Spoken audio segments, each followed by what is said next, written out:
دن میں ملک بھر سے اس طرح کے پیغام آ رہے ہیں ان لوگوں سے بھی.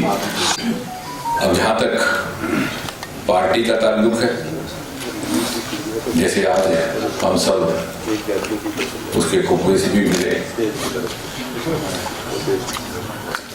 ایک عزت افزائی کے طور پر ہمارے جموں کشمیر پریزیڈنٹ نے اور ہمارے نیشنل لیڈرز نے کچھ ایک امداد بھی وہاں پر مہیا کروائی. لیکن سچ پوچھئے تو یہ کیونکہ اس قوے کی اور اس سارے کے سارے پارٹی کی یونٹ کی ذمہ داری بی جے پی پر بھی ہے اور سارے معاشرے پر بھی ہے. اور ساتھ ہی ساتھ یہ بھی میں جوڑ دوں کہ یہ لڑائی اور یہ جنگ اب محض بی جے پی ورسز ادرز نہیں ہے، یہ ایک اصول کی لڑائی ہے کہ اس سرزمین پر کس طرح کا نظام ہونا چاہیے آنے والے وقت. جیسے واجپئی جی کہا کرتے تھے کہ سرکاریں آتی ہیں، سرکاریں جاتی ہیں، پارٹیاں بنتی ہیں، پارٹیاں بگڑتی ہیں،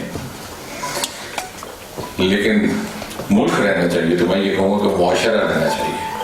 تو ہم کس طرح کی تہذیب اپنے آنے والی پیڑھیوں کے لیے، بچوں کے لیے چھوڑ کر کے جا رہے ہیں.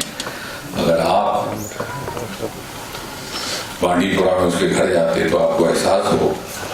اور دوسری شاید 2 مہینے کی 3 مہینے کی، ان کو یہ بھی احساس نہیں، یہ بھی معلوم نہیں کہ ان کا والد ہے بھی کہ نہیں ہے، نہیں ہے تو کہاں ہے. تو کچھ اور وقت لگ جائے گا ان کو یہ سمجھنے میں کہ ان کا والد کہاں ہے، اور پھر اس بات کے ساتھ سمجھوتا کرنے میں کہ کیوں کر اس کو اس طرح کے نصیب سے پیش آنا پڑا.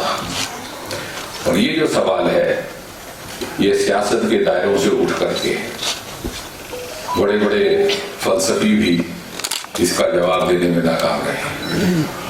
اور جس معاشرے میں اس طرح کی تہذیب دخل دے جائے، اس معاشرے کا حافظ کبھی کبھی خدا ہونے سے بھی خطرہ جاتا ہے. جہاں ہم اس کنبے کی سرپرستی کرنے کا آج عہد کریں گے اس مختصر سی میٹنگ کے ذریعے، جہاں ساتھ ہی ساتھ ہم